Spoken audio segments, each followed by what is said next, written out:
baie welkom weer by Vrydag. Vrydag is altyd my so hoogtepunt as ek 'n bietjie met jou kan gesels oor die woord van die Here. Want ons is baie lief vir die Here. Daar's so baie inligting in die Bybel wat ons met mekaar kan deel. Die Here het my hart gelê om die volgende paar weke, soos nou daar 2 afgehandelde tyd, gaan verskriklik baie vinnig verby. Bietjie te gesels oor die voordele wat ons het as kinders van die Here in ons verhouding met God. Dit maak nie saak wat met ons gebeur nie. God weet van ons, hy is lief vir ons, en ons het die voorreg om deur geloof vertroue in hom te hê. En dan kry mense sommer weer moed, nee. So ek weet nie, partykeer stoei ons maar met goed, en ek weet mos nou nie wat in jou hart vanoggend is nie. Maar mag hierdie woord vir jou baie beteken as jy daar in Jakobus 1 vers 2 vir ons die volgende sê: my broers, julle moet baie bly wees wanneer allerlei beproewings oor julle kom. Want soos julle weet, as die geloof die toets deurstaan het, jy verloor die geloof nie, die toets deurstaan het, stel dit jou in staat om te volhard. En die volharding moet einduit volgehou word, sodat jy tot die volle geestelike rypheid kan kom, sonder enige tekortkominge. Daar moet geen twyfel in jou hart wees. Wanneer jy in 'n beproewing kom, dat jy nie moed sal verloor nie, maar jou geloof nog sterker sal word, en sonder enige vertwyfeling sal weet, dat hierdie is spesiaal waartoe ek gaan. Ek gaan nie toelaat dat my onderkry nie, want God is nou mos my herder. En julle sal onthou, ons in Romeine ons gelees daarvan, die manier hoe ons in staat gestel het om saam met Paulus en die disippels te kon volhard tot die eind toe, tot hulle doodgemaak is, was juist die gedagte dat hulle krag in God gekry het. Hy sê ons gee jou liggaam oor as 'n lewende heilige en God welgevallige offer, wees oorgegee aan God.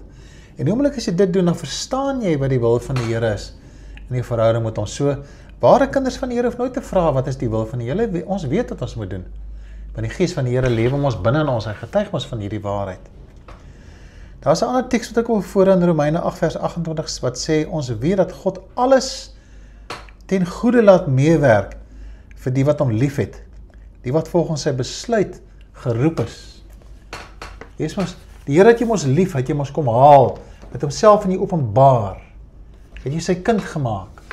En daarom is daar ons 'n doel met jou lewe, en al kom hierdie donker goed partykeer oor ons lewens, dan stap ons nog steeds die pad, want ons weet God het 'n plan daarmee. En ek weet, ons gaan vanmôre miskien baie gesels oor uitsonderlike gevalle, wat mense kan verstaan, hoe kan dit wees nie, jy weet, soos die atoombom wat ontplof het, Jode wat in gaskamers gesterf het, oorlog wat tans besig is om plaas te vind in die wêreld. Mense kan dit nie verstaan tussen Rusland en Oekraïne. En as mense dink wat daar met Israel en die Palestynë die mekaar is, mense kry swaar en dit gaan seer. En te midde van die hongersnood en die verplasing en die pyn en die dood en die ellende, kom hierdie teks dan nou op, dat ons nog steeds op God moet vertrou. Want as die geloof vir ons help om deur hierdie ding te kom, dan skep dit volharding in ons lewe om nooit op te gee nie. Al wat ek vandag wil sê en wat in my hart is, moenie bang wees vir beproewings nie. Ons weet, ons is mense wat gewoonlik maar 'n vredevolle en 'n maklike paadjie loop. Maar beproewings maak ons sterk. Dit gee vir ons sin. Ons het ons 'n offer aan die Here oorgegee en ek ken mos nou sy wil. En sê, Here, as dit u toestemming dra dat ek deur hierdie ding nou moet gaan, dan is dit vir my goed. En dat my hart en my gedagtes en ore oop sal wees, geestelik oop sal wees, om te hoor wat die Here vir my wil leer deur hierdie beproewing. Almal van ons gaan maar deur goed. Verlede week het ek nou 'n klomp griep gehad, besige program gehad, en die griep is nou lastig, en sê, nou, hoekom die griep nou eers hierdie kant oor my pad? Maar God het 'n ander plan met my gehad, en vandag kan ek regtig sê, daardie griep het ook ten goeie meegewerk. Ek weet, dat jy gaan miskien ook deur 'n moeilike tyd. Ons moet nie daar bly nie. Ons oë is gefestig op die Here Jesus Christus. Paulus sê mos, ek kyk na die dinge agter my en ek strek uit na wat voor is, om daardie wenstreep te kan behaal.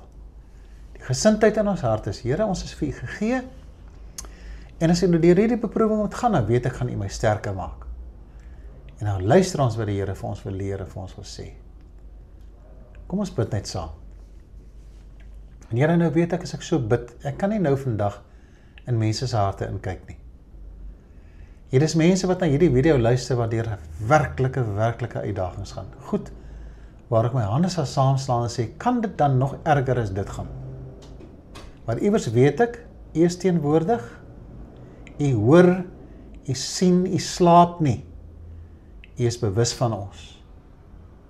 En daarom terwyl ons swaar kry en seer kry hierdie kant, ons stoei met al hierdie goed. Kom hou net ons hand en ons harte styf vas. En leer ons Here dat ons nooit moed sal verloor en U sal verloor nie.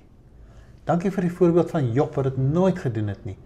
En wanneer ek terugkyk vandag kan ek sien hoe daardie man geseën het. Asseblief Here, help dat ek by die helde in die skrif sal leer hoe om vas te staan, die getuienis van mense rondom ons ouers, ons sielsgenote, die mense by ons werk, as ons sien hoe hulle deur beproewings gaan, leer vir ons Here om sterk te wees.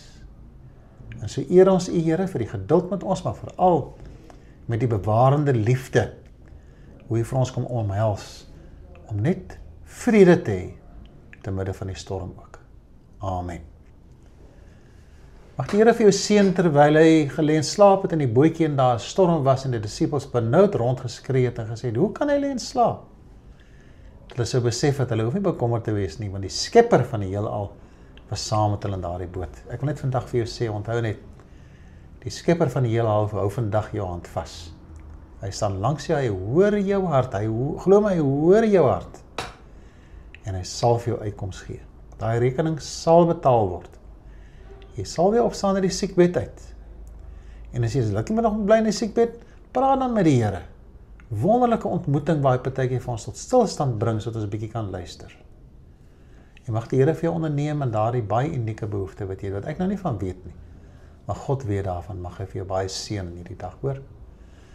Alle seën vir julle, tot ons volgende week mekaar sien, onthou net, kom ons wees lief vir die Here, hy is mos lief vir ons, hy gee om vir ons. En by die ontferminge van God, kom ons stel onsself, ons lewens, ons liggame, as offers voor die aangesig van die Here. Tot ziens, tot volgende keer weer.